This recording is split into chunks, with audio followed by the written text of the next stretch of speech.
ไปออนดอบ่เบื่ออีดอมอย่างดอว่าหลางย้ำจอมแกยั่วอันให้ตู้ปวดเมียมัวต่อยจุ้งโอ้จีปว่าว่าไม่เว้ยเนี่ยมา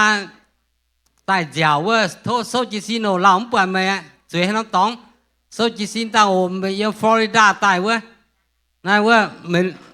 ม่เว้ยจันโฟยังมาโอ้นี่ยังฟลอริดาเราไม่ต้องปวดนะโตมาจากจุดนู้นน้องมุ้งเว้ยอุนน้องตะปูงเว้ยเกี่ยกำเจียออกจากจุดน่ะเว้ยbà sẽ được biết tao nằm mà gia chủ được ok mà xem hiện tại như chẳng bộ ta cao khó chẳng hộ lại chính chiếu bèo chiếu bây chúng có yếu có mùa chiếu băng tỏi ý đom ya tu yên yếu bèn on như anh tu dân tại phụ số chiếu chẳng tiết chiếu thu ý sản nông chiếu mới thấy bữa tổ yếm ya chiếu có ổ chẳng tiết chiếu mà tế yếm tu tài mà tế mai bèn yếm béo yếm mỏยาน้ำตองมาเจียวชาดูตัวเยี่ยมยาเทงนูบสอนนูแปง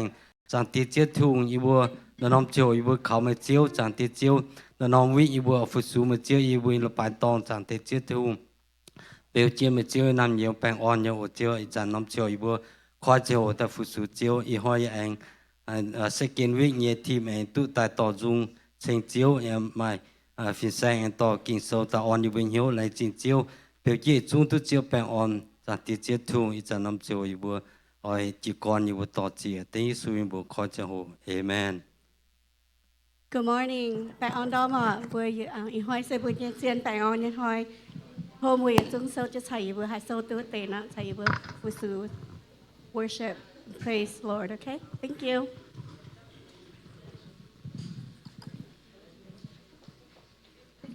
okay anh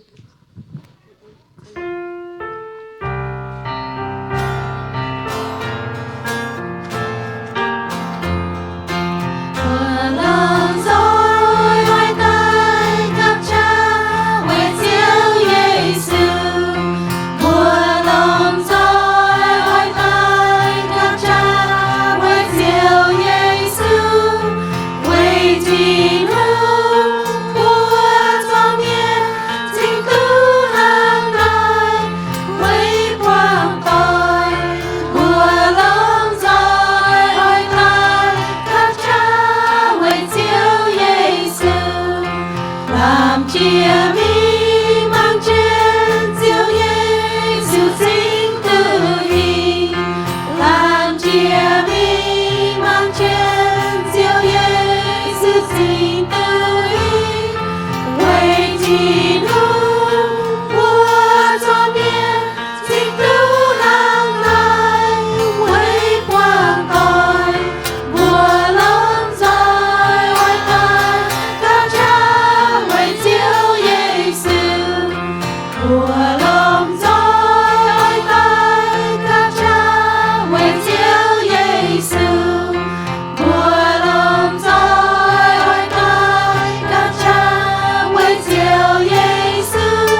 vạn sang yên nhà ôn yên nhiều.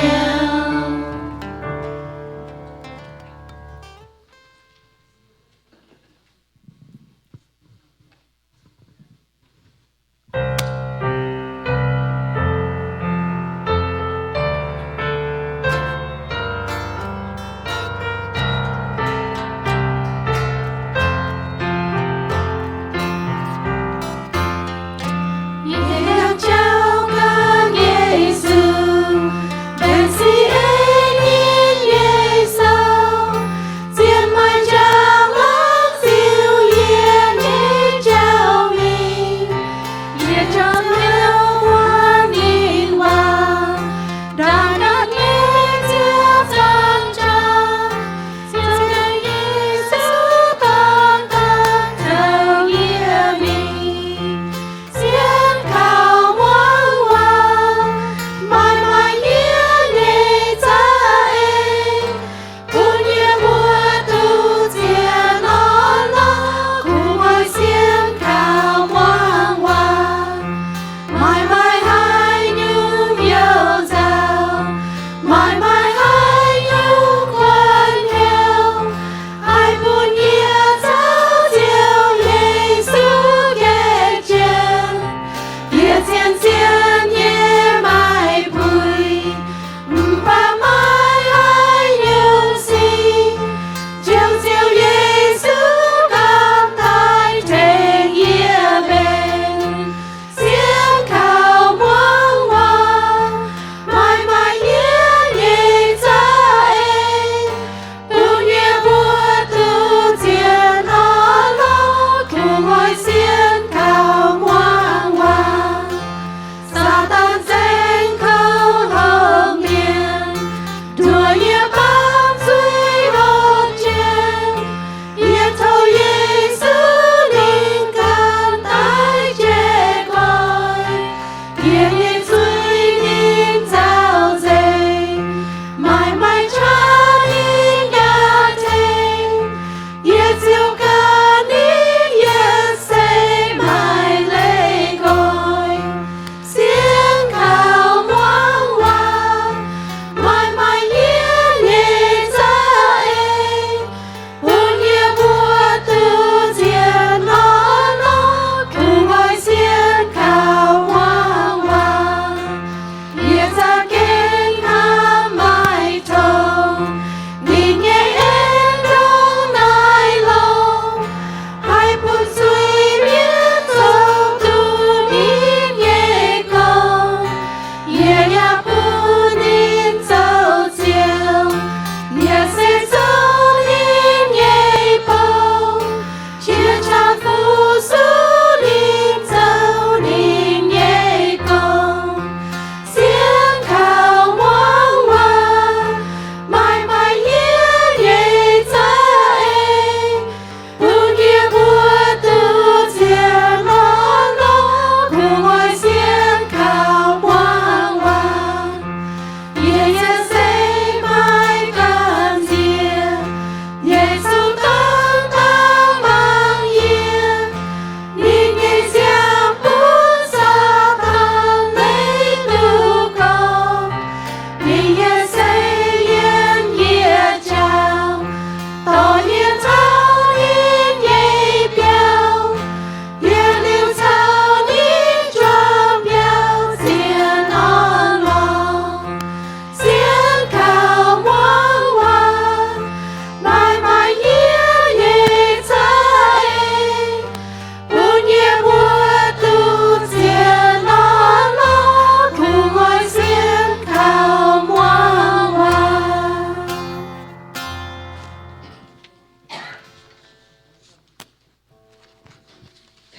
Đi dàn dối thôi.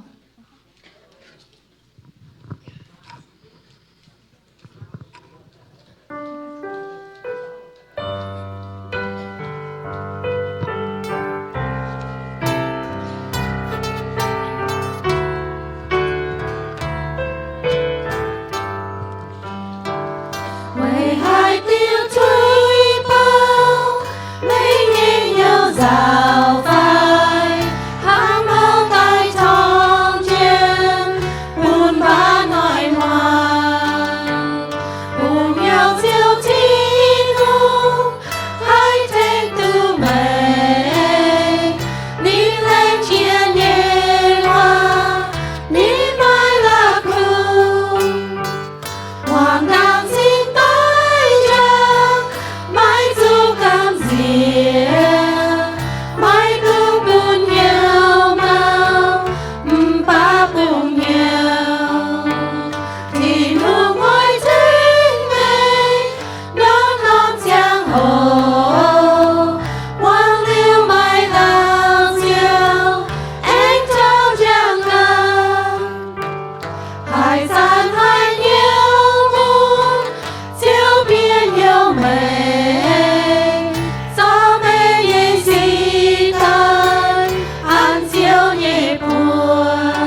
tôi.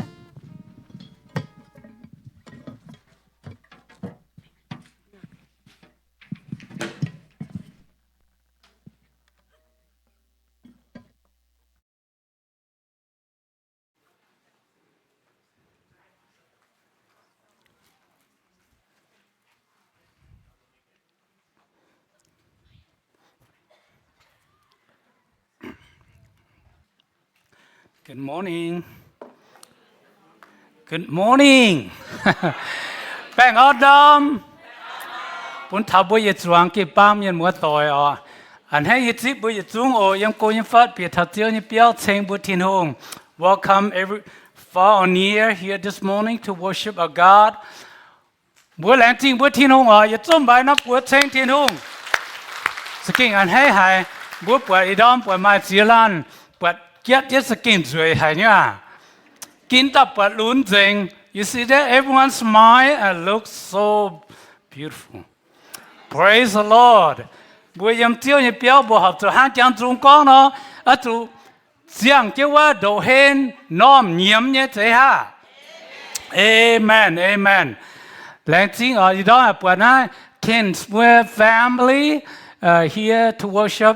with us this morning. Welcome, Ken. Welcome, with family. Please stand up. Welcome, Ken. Stand up. Thank you, thank you, thank you. Lãnh chính Thiên Hùng. Emma,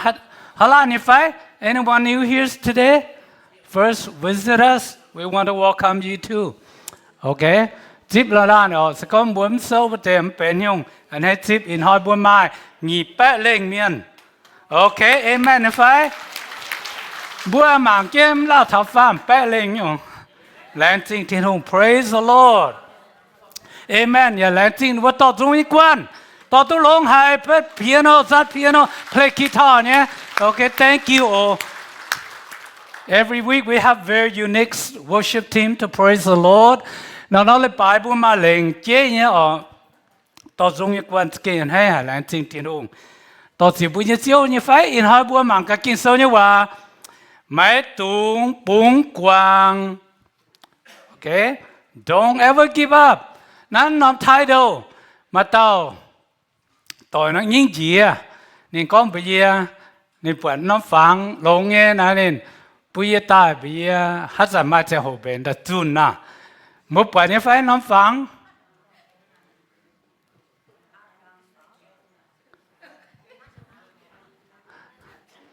you see that à cha nó phải ta mình tiệt khang nó cầu hồ à cha muốn mang cái tiền mua con thảo mai tung bung quang in her title. Don't ever give up. Yếm bữa life, yếm bữa mạng, yếm bữa say, mà chia dùn bữa châu, công châu có hai đâm, thảo đâm chéo đâm tông, hát bữa bung quang mía, châu có bữa công châu mà giảng, tổ số mía là tổ có thảo đâm chéo hai quang mía, tổ cầm tu, bữa cầm tu nhom tu phiu à, see? So many times in our life, you keep working, then we give up.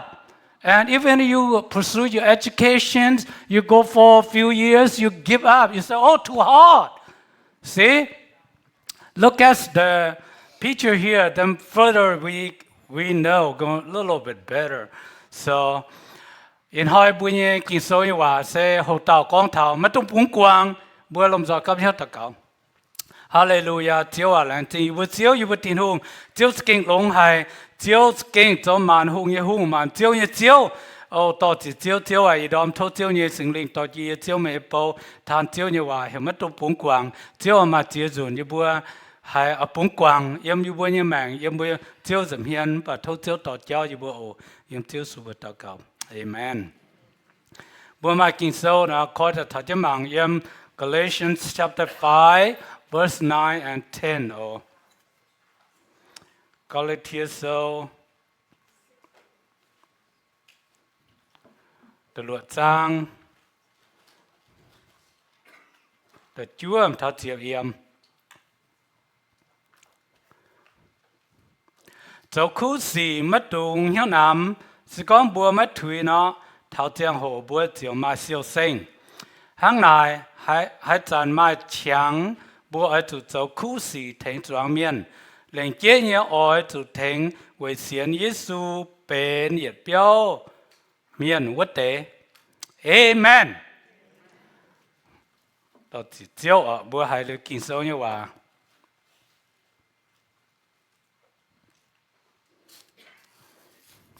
จีก่อนไม่ตุงปุงกวางเจ้าคู่สีมังฟ้าวเท้าฟ้าวน่าเสียตรงหายจันหายเนี่ยเฉียงจะปุงเหี่ยวเจียว Don't give up doing good. Look up and lift up. What is when things get difficult? Then trust the Lord. บัวเจ้าหน่ายไฟมาจนป้าบัวให้ก็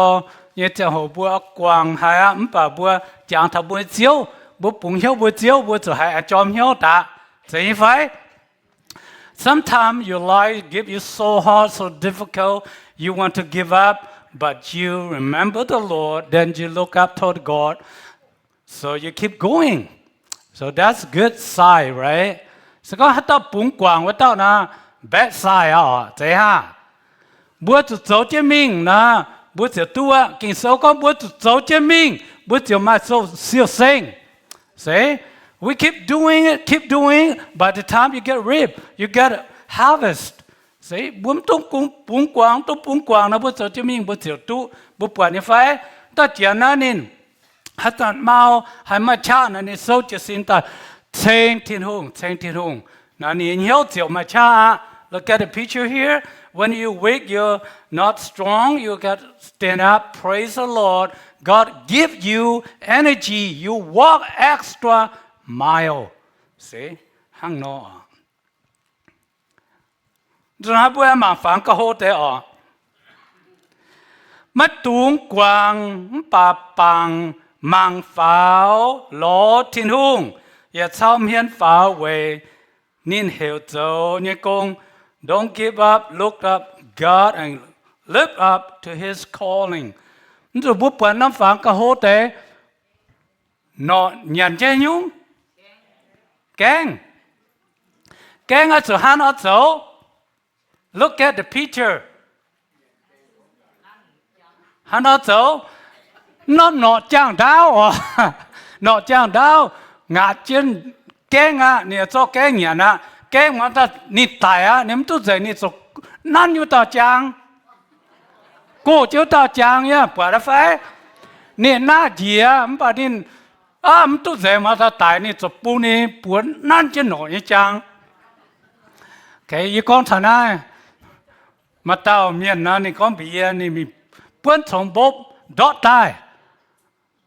นี่แหละตัวบบตายมีเย็ดนั่นนะบบงาเจนี่ปัวอายุมุนกอมฝัวเนี่ยจะหันเอาเจ้าชุดมาเกนี่บดดูนะหันเอาเจ้านะเจี๊ยบจางจุดปุ่งเจี๊ยบปุ่งมันนั่นบ่มเนี่ยกระเสียบ่ท่าเฉียมเจ้าเนี่ยบ่จะปุ่งกวางนี่เนี่ยจนหันนี่บ่ปุ่งกวางงานนี่เนี่ยเสียหังเนาะน่าจะก้องทับบัวแมงบุญเสนาจนป้าบัวหายก็จมมิงบ่ก็เลิกต้นแบงบ่จังที่ฟ้าบัวมิงทงมีต้นจุน่าจงเนี่ยไม่จะหันเอาเจ้าเนี่ยไม่จะบ่จงทงฟ้าสิหังนอกินโซก็บัวตุงบุ้งกวางบัวจุชาบัวเฮียนตลอดทิ้งหง By the time you have difficult situation, you don't just like you go to the wall. You can't do anything. You have to sit back and think. You remember God. You look up yourself to God. Okay. บัวหมางนะน้ำหนอนะสก็หนอมปุ้งกวางนะหนอตายหนอแต่สุดเลี้ยนี่ช่วยได้เนี่ยมุปวดเนี่ยซะอีเต่าสุ่มบัวมันตรงจันตายนั่นใช่แกงมันตายหนอยังมันตายบัวตาจุดปองบัวเสียนที่รู้มีอะไรแมงนะบัวจะ fight every day บัวจะ fight just keep going okay don't give up okay don't give up บัวจางที่นู่นเจ้าตรงปุ้งกวางบัวเสียนฟิล์มเจ้าบัวจุดโสจะมิ่งใจฮะ amen amen Okay, next slide. Mắt tung bung quang như zuồn ô. Yếm yên hoi vô đàng mẹng như công sẽ trái hài với bùa tu hiểu dấu như công bùa như mẹng hai giang làng thiên hùng yếm kịp bang. Don't give up. In each day we have been called to precious work to glorify God in our lives and in His church. Bùa bùa như phải, phàng quá.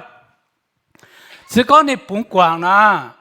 niệm hai chiếu mẹ bung à. Sự con niệm bung quang na niệm bồ là bia ở hi nhà phong cái đó không mà đuôi chứ vào bữa nè stack up look at the picture over there. Vào chứ sự con này đuôi thao quang na ni hai chiếu tu bung à. Sự con bung give up na bung quang vậy na bung đâm hai chiếu bung đâm đó na à. See, that's like the bridge to across other side. When we come to Christ, we give our life to Christ. There, before we came to Christ, there a gap. When we come to Christ, Christ is put a bridge. Like last time I showed you guys pictures. Chỉ tao nói lại bài, phải chỉ hành bài con thảo, chiếu sự sự chiếu, giả chế bùn bùn chiếu này, bùa màng nai, bùa ba miền cha nó bùa sự phong từ điệp nào mình bùa hai túi chiếu à, bấm không hề ở miền mua tỏi à, sự con bùa cho chế mình nó bùa tu à. Anh à sẽ chạy à. Giang làng bốn thiên hùng, mấy cháu nhé về kỳ tù giang làng thiên hùng, yếm làng trong miền hai ta lo kỳ tù, yếm ỏi con bùa mây, mấy tuồng bung quang, mang pháo chao pháo về thiên hùng nhé, về kỳ tù nhé công, glorify to God. What you do for Christ will glorify God in this community. Bring others to Christ. I want to say to you, don't give up, look up and lift up for Christ's ministry. But if I bùa hai thiên hùng công na chúng ba bùa hai chúng tu to trung cái hai có lỗ trung giá chúng cấp tội hồ bùa hai có hai pha na quang bà kinh số con hệ bùa tung quang thế ha. Don't give up, thế ha. Bữa chủ hàng nó chom hiếu như cháu thế, bữa chủ mình bù sú thiên hùng, sung chiếu bùa như bùa, chênh bùa như chiếu. Mà tế đom chỉ xin ta có cái hai cực. Hàng bế nó bế biểu nhận tiêu như nào. Mỗi xiên bế như vậy. Yếu chạy như bế nó bế, bữa nó biểu nhận tiêu như bà, như tao ẩm tu. Chiên như à. That's why you had a dream last night. You said, "Oh, I caught a fish, big one." So we went to fishing. You skipped the church. That day you got nothing. See? That's why in life we need to glorify God. Okay, so liang de mian chúa chiến biung có yếu mấy bữa ở chủ lòng nói chúa thảo chiếu anh tai. Mang cá cho liang đề như miền đồng hải lòng nói chúa chiến siêu đề trái hay nhé lang gì nên nhà lòng nói chúa chun cái chiều kén biung chào chun kén biung tai. Be patient with the brothers sisters until the Lord's coming. See how the farmer waits for the land to yield its valuable crop, patiently waiting for the autumn and spring's rains. Bữa mang cá sấu liang đầy miếng, tôi biung, mà biung ta na, thà chơi mang lung. Vậy nên phải, nếu chúa biung suy, kinh số con chúa chiều kén, bây chào chun kén na biung tai. Sấu liang đầy miếng miếng chúa biung tai. Chúng ta bún keng xuống hay hồ, chúng ta biung hao ở chỗ chiếm bật hỏi chỗ chân, ở chỗ chiếm nhiều chỗ chân So look at the farmers' situations when drought year, you don't have rain, no crops growing. So they look at the sky, when is rains coming, when the clouds come. See, that's the hope for they can harvest. Ở bữa sáng đi xuống miền là phiền hăng nghe, bữa chủ chúa trên bữa Giêsu ta em thấy. Thế ha, buổi trưa chứ buổi chiều Giêsu tỏ buổi mình với yếm thiên tòng yếm năm bàm kêu yêu con skin câu hả nó nói tụi cháu công cháu có buổi muốn dừng buổi trưa chứ mình thảo thiên tòng buổi bung chỉ nhiều hả see that's a Christian faith Christian hope we're waiting someday Christ return and take us with him amen amen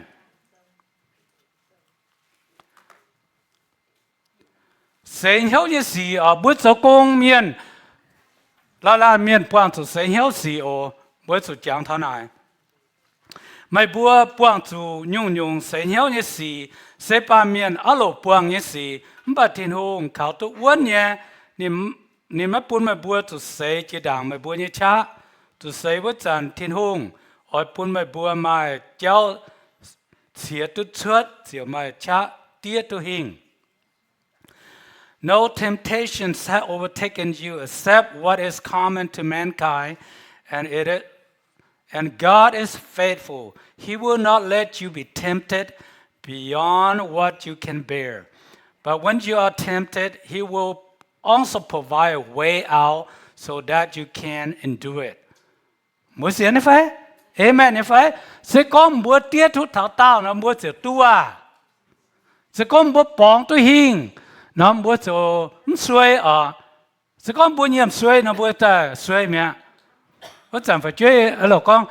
nhiễm suy á chủ nhiệm chạy đuôi nè bữa xiên như suy mẹ là bữa nhiễm suy là bữa cho xiên lông tiền hùng bữa hay như vậy bữa mà ta nhiễm suy à bữa không bảo bữa cho tiết chân về thiên hùng công về thiên hùng như miền về thiên hùng về kinh sợ về tiết nhung bữa to be patient bữa xem như số miền bữa buông sẽ hiểu gì buông số miền kinh bỏ mà tới miền cứ xem như số nào nó có mày thấy hiểu xem như số yang cho lộ trao lộ lồng tê thấy hiểu xem nào nó vẫn hiểu tu nó vẫn hiểu tu con bữa xem như số miền gai tu đã lồng nha nó vẫn hiểu nè sẽ bữa we are Christian we walk with Christ some other patient friends say, why you become Christian? They stay the old way. In that way, they didn't know. We have future inheritance, future joy with the Lord. They don't know. So con nó bữa hiểu nó bữa em thật chứ bữa xiên đến bữa chưa đã quăng tại chuyện gì bữa xiên nha. Vậy tụi nó mới hiểu mà miền bùa mà tới bùa mà nó quăng cái nôm. See, they cover the ears. They don't hear the truth. That is the problem. Bố chỉ con bố với con bà nào đó sắm chơi con mẹ mà hay tu tiền đó chiều hoàng con tiền và bố liền mới hiểu so mà tu hàng nó chính ta đầu sau mình tháo phần sáng giáo nuông cái mảng con hòa tăng có chỗ không có chẳng thì có hiểu không nè là cút rồi mẹ see that's the problem. You quit that way. See, you don't want to quit. When you have temptation, you have to face it. Okay? Ở kinh sâu như bà chẳng bộ conว่าthiên hùng buôn mai giáo chuột ngàn chiến sẽ hiểu như gì và sâu uốn chiến lệ yếm buôn như xiết phim hay phải God offers a way out, a path to resist temptation and stay true to our faith. Sự con bây hắn nó cái thiên hùng như bà cái kinh sâu như bà xiên lông mà thiên hùng bền cháu bùng bớt sốt quá bởi này ha mình sẽ có tiền là buộc quàng mẹ buộc nó bỏng tôi sốt buộc tôi xiên lông sâu thảo cả lại buộc mà cháu sốt buộc sâu thảo cả lại buộc tôiมีthiên tòng amen see mình sẽ có tiền là quàng mẹ nằm mất dễ hắn nó so one kinh số bùa con số số sẽ phải ra mình sẽ biết này con yên ham như coi yếu vậy nãy mà bùa ở chỗ xiên uốn mà chúng thủy ở chỗ chân xuất chát chỗ chiếu như con vậy chỗ mà bùa hiếu tu mà bùa vậy chiếu chỗ con mà yên dùng mà làm lòng amen Therefore be loved, brethren, be steadfast, immovable, always abounding in the work of the Lord, knowing that your labor is not in vain in the Lord. Amen. ปวดน้ำฟังไฟบุษโซวันนี้ stand firm โซวันเยี่ยมละเปียจองกินโซบัวสุก้มเปียวยังยุ่งตองละเปียแป้งไฟละเปียจองบัวก้มเปียวฮัตตาก้มเปียวเยี่ยมให้ยุ่งใส่เจียวบางก้มเปียวเยี่ยมละเปียแป้งเจียวโซตัววันเอเมนนะไฟเอเมนกินโซบัวสุโซวันเยี่ยมบุญเสียนฟิล์มเยี่ยมบุญเจียวอิสูเยี่ยมกินโซเนี่ยว่าตัวเอเจ้าโซบัวสุโซเยี่ยมละเปียแป้งกุ้งไว้เจียวบางกินโซเนี่ยว่าบัวเท่าบัวใส่ห้างนอบัวเสียนอิสูเมียนบัวสุโซวันเยี่ยมทิ้งหุ่งเนี่ยว่าเยี่ยมกินโซเอเมนเนี่ยไฟเอเมนตะลัวมาตุงเหี้ยวดำกินโซบัวจังบัวตัวว่ามาตุงเหี้ยวดำเยี่ยมอิสยาโซอย่ากองเท้ามาตุงกำเจียยี่สามไม่เยี่ยมมาตุงเหี้ยวดำว่าจะยี่โจไม่ยี่ทิ้งดุงย่อปุ่นไม่เห็นย่ออ้อยทิ้งไม่ย่ออ้อยลงยี่เนี่ยแป้งฟิล์มเนี่ยเบี่ยวจีบัวป้าจันไม่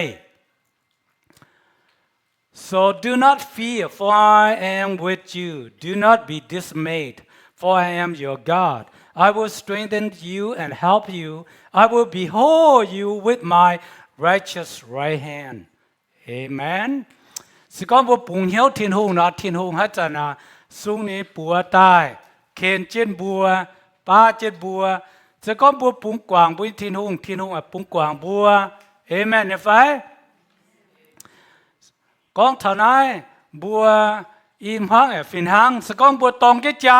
บัวอิมหังอสุนันเจ็ดปัวต้องติวเหี้ยวต้องติวต้องปุ่มกวางปุ่นต่อย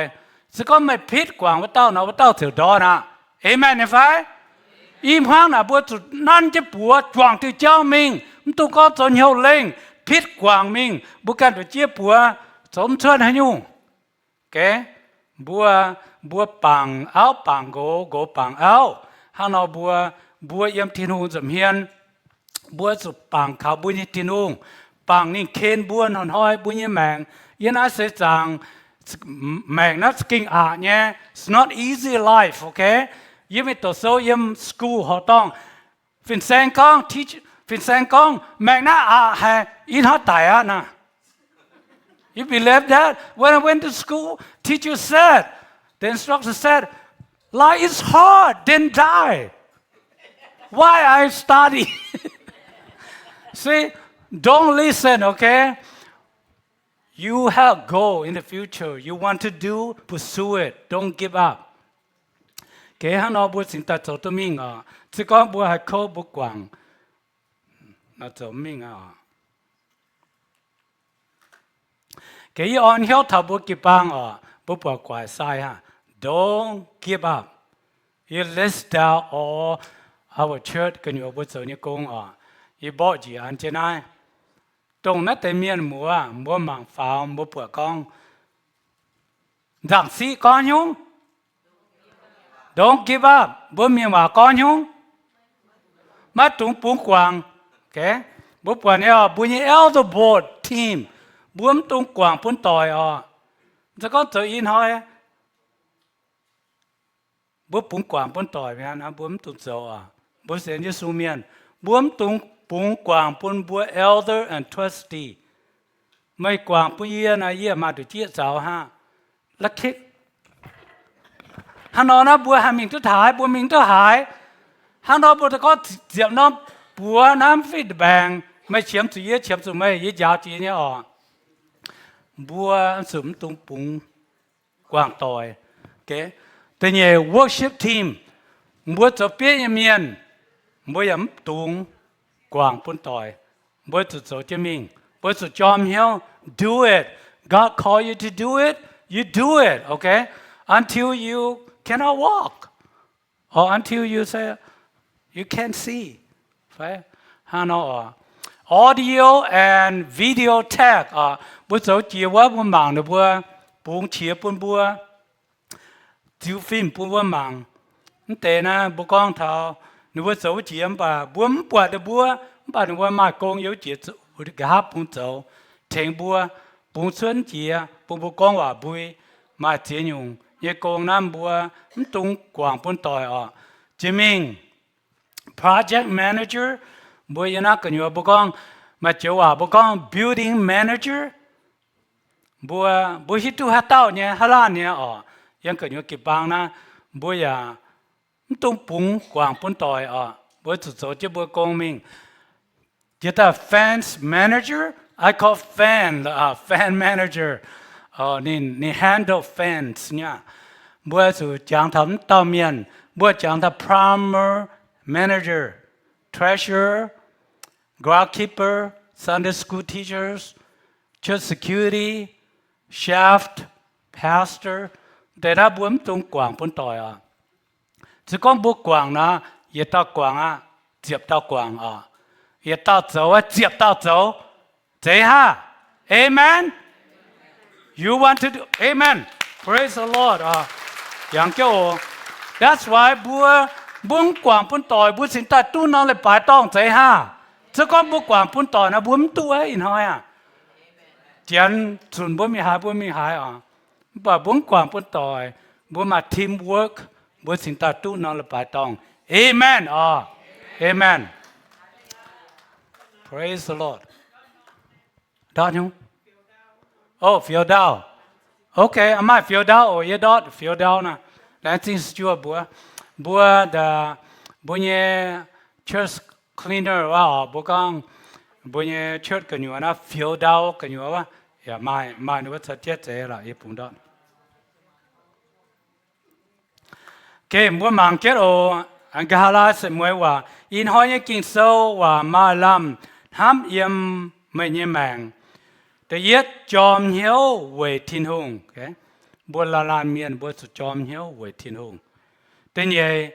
khó nạn thảo sẽ hiếu như gì là lan miền ở chỗ buông nhá, okay. Mất tung hiếu nắm. Today's message, hope for life with zeal for God, trials and temptation everyone have to face. Don't give up to one another. Cho chân khu công minh, mày phụ sự như sẽ chiếu, mà chạy ba miền. Keep doing the good work. You serve the Lord, not man. Amen? Amen. Praise the Lord. Okay. Thank you, Thiên Hùng. Bạn xin buổi chiều, buổi cả lại buổi tạ cáo, buổi bang.